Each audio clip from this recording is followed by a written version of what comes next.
Welcome back to my channel Cerita Misa. Episode 1, Kenapa cerita itu penting? Halo, Assalamualaikum warahmatullahi wabarakatuh. Terima kasih sudah mampir. Selamat datang kembali di channel Cerita Misa. Sebelum kita banyak bahas tentang macam-macam cerita, di episode kali ini kita akan bahas terlebih dahulu kenapa sih cerita itu penting, bagaimana cerita bisa ada, dan apa manfaat cerita untuk kita maupun orang lain. Teman-teman tahu tidak bahwa tidak ada satu orang yang menemukan cerita, karena cerita adalah bagian alami dari manusia. Sejak zaman manusia purba, cerita itu sudah ada, bahkan sebelum ada tulisan. Lewat lisan, cerita ditutur dari mulut ke mulut seperti legenda, mitos, atau kisah leluhur. Lewat gambar, manusia dulu menggambar di dinding gua, menceritakan tentang perburuan, kehidupan, dan mimpi-mimpi mereka. Lewat simbol dan artefak, setiap ukiran, relief, atau benda peninggalan juga menyimpan begitu banyak cerita. Cerita ditemukan juga oleh seorang ibu yang ingin anaknya tertidur dalam damai, seorang nenek yang ingin mewariskan nilai hidup, seorang wanita yang ingin didengar dan dipahami, serta dikenang. Cerita ditemukan oleh setiap orang yang ingin terhubung dengan dirinya sendiri maupun dengan orang lain. Jadi bisa dibilang cerita tidak ditemukan oleh satu orang, melainkan cerita lahir dari rasa, tumbuh dari pengalaman, dan diwariskan dari hati ke hati.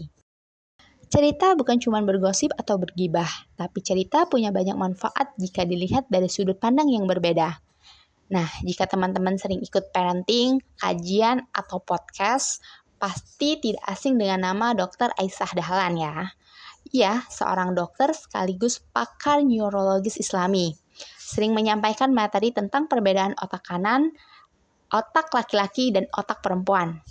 Menurut Dr. Aisyah Dahlan, otak perempuan memang dirancang oleh Allah dengan koneksi antar belahan otak yang lebih aktif, terutama antara otak kanan emosi dan otak kiri logika. Karena itu, perempuan cenderung lebih ekspresif, lebih banyak berbicara untuk mengekspresikan perasaan dan menjadikan bercerita sebagai salah satu cara untuk meredakan stres. Selain itu, Dr. Aisyah Dahlan juga menyampaikan data dari penelitian populer menyangkut fakta bahwa perempuan rata-rata mengeluarkan 2.000 kata per hari, sedangkan laki-laki sekitar 7.000 kata saja per hari. Itulah kenapa ibu-ibu sering merasa lega ketika bercerita, sementara bapak-bapak kadang merasa bingung kenapa harus panjang lebar. Perempuan sering dibilang banyak bicara, tapi tahukah kamu itu adalah anugerah dari Allah. Kata-kata perempuan bisa jadi pelipur lara, bisa jadi doa, bisa jadi kekuatan.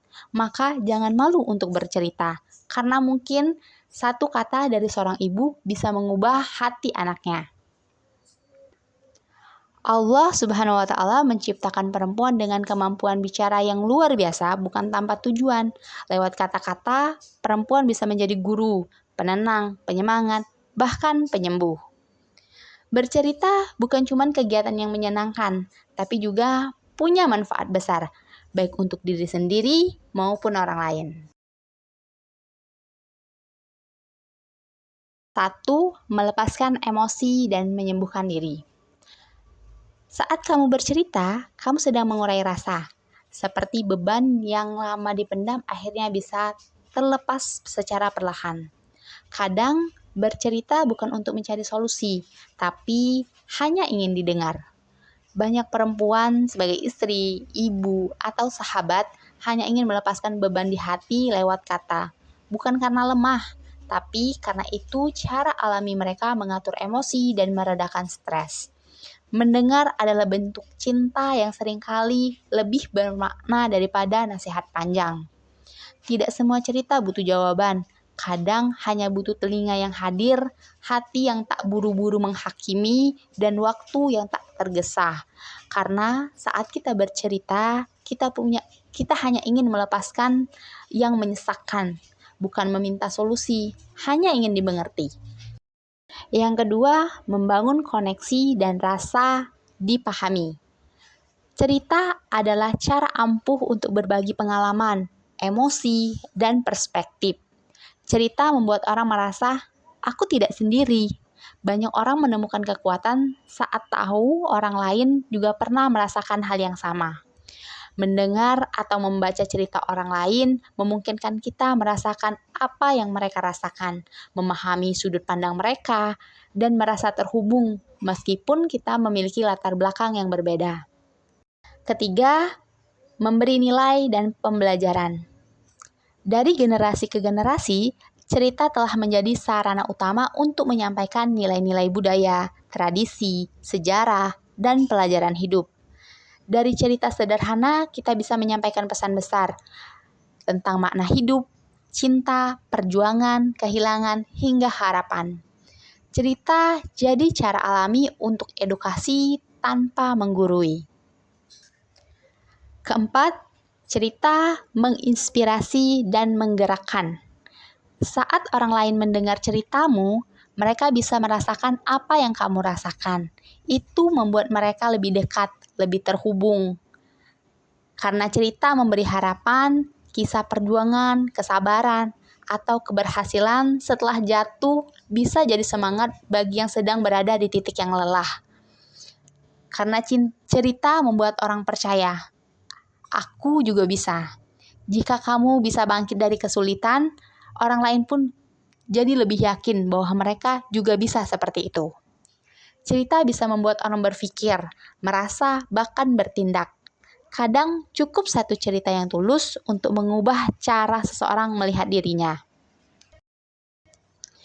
5. Mengabadikan proses hidup. Cerita membuat jejak hidup kita tak hilang begitu saja.